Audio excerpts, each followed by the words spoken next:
Hello everyone, I am starting the last of my Ranunculus Corms today and I wanted to film this little video to bring you along. Unfortunately, it's already nighttime. The light's gonna be a little weird because I don't have any more natural sunlight to film this video with, but I wanted to register this anyway because I ended up soaking these corms earlier.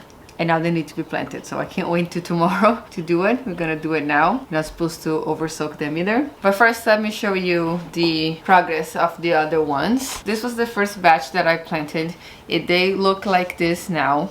They started like this, root things, and then they sprouted. They sent some rootlets, and then I transplanted them here, and now they have this beautiful roots. I want to be gentle to bring it close, but they have this very beautiful white healthy roots. I'm gonna put them right back in here, and I probably will transplant them very soon. I have already been acclimating those bigger ones. I have a couple of them here on these spots, and then I have some that are on here. There's a much smaller one here, and the other ones are smaller than that. This is my first time growing them, so before I started I watched some videos from Garden Answer and then after from Flower Hill Farm, and I'm kind of using a combination method of both of them. So they both actually start using those 10-20 trays. I have it in here and putting the soil in here and then waiting till the corms kind of send the rootlets out, and then Nicole from Flower Hill Farm just leaves them in here to grow to the size of this, and then she transplants directly from here to the high tunnel that she has. And then I think it's Laura from Garden Answer. She would just dig them up. Let me see if there's one here. Oh, perfect. And once you put them in soil and they stay there for a little bit, those guys that start, this is a lot bigger than the first ones that I had, but these guys that start like this will start now looking like this, with this white little rootlets coming off the corm.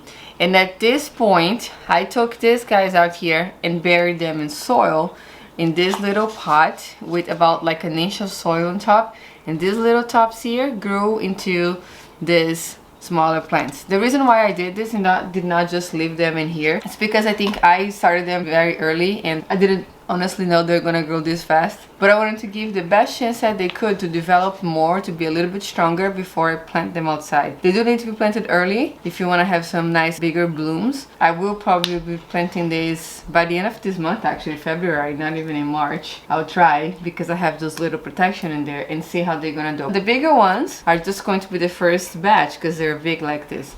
The other ones that are still little, I'm going to wait for them to get bigger and transplant them probably in March. Since this is a test, I'm going to learn what works better here for my region, because I think Ranunculus is a very beautiful flower and I love to grow it from now on. This is not part of the flower selection for my wedding, unfortunately. Those are spring flowers, and our little ceremony upstate is going to be on July, mid-July, so I don't think these are going to be flowering till then. But I'm going to dedicate some garden space now earlier to see how they do, just to learn how to grow them and also to practice some bouquets or some arrangements, and then I will take them out of the garden and plant some warmer season crop around probably May or June, depending on how they're looking. Because I'm growing less vegetables this year, fewer vegetables this year, I have more space for flowers, so I have a little bit more space to play with this. And I really wanted to grow ranunculus even before I decided I was going to grow the flowers for my wedding, just because I thought they were very beautiful and I wanted to admire that beauty in the garden. Let me show you guys these little bigger ones. I have actually not dug those yet. They are planted very close together to the other ones. Oh, those are so, look at these roots. Those are really beautiful. They're looking really nice. I don't have those little pots now here, but I wanted to transplant them. I did not think the roots are going to be this big though. I'm a little surprised. I thought they would be looking a little bit more like this. So this is it's good for me to know. They look very healthy. Very excited. Hopefully I get some ranunculus on this season. So how am I going to start my new ones? All of these corms, I have too many of them. The pack that I bought came in with 30 corms. They are 3 different colors in here, from the telecot. Sorry, my accent, I have no idea how to pronounce this, but where is my tag? Or I can put it in here so you can see. Colors that I have in here, I have rose, pink and white. They came separated, but I think I'm just gonna mix them out anyway because I'm not really using them for any specific arrangements. I'm just adding them for beauty for the garden. So I'm going to plant them in the same tray here. Try to just make some space because I don't have a lot of more space under my grow lights down there. Okay, I'm going to fill this in with soil first. This soil is slightly pre-moistened. I usually say that I don't like to pre-moisten my soil, but this is a different application, I guess. For my seedlings, I don't really do for the seeds, but this, because I don't really want to saturate the soil after there's no holes under here to drain. I wanted to pre-moist so these corms have a better chance to thrive. So I'll put them like a small layer underneath first.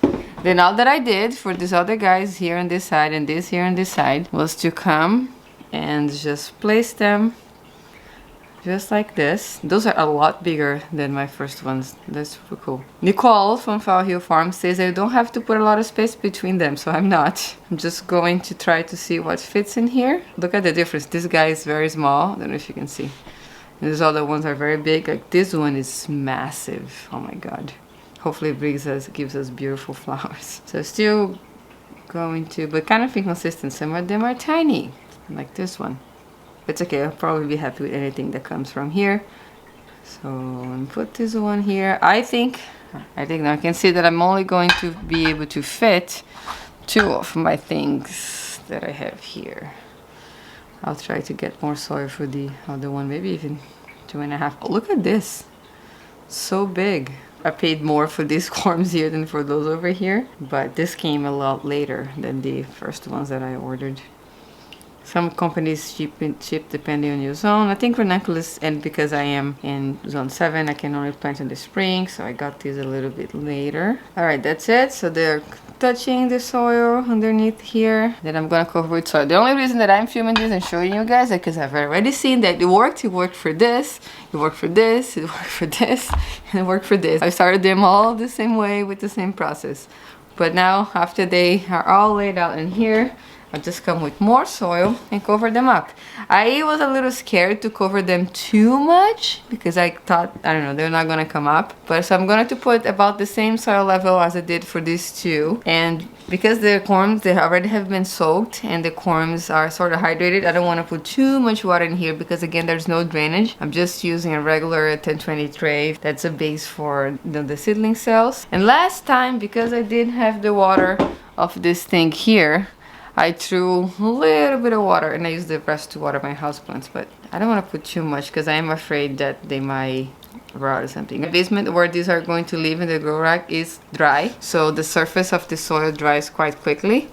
That's why I'm putting a little bit more this time, but not too much more. See, it's not too saturated. That's how I do it. Now we wait again. Those have been planted about 15 days apart each. So these were the first ones, took forever to germinate, maybe because it was too cold. This was planted in 115. This second batch on this side were planted on 129, so I can say 130. But this is sprouted a lot faster than this guy's here. Maybe my basement got a little warmer, I don't know. But they're from the same pack, I just started in different sizes. They're from the same mix, this and this one. But I'm glad those are popping up too.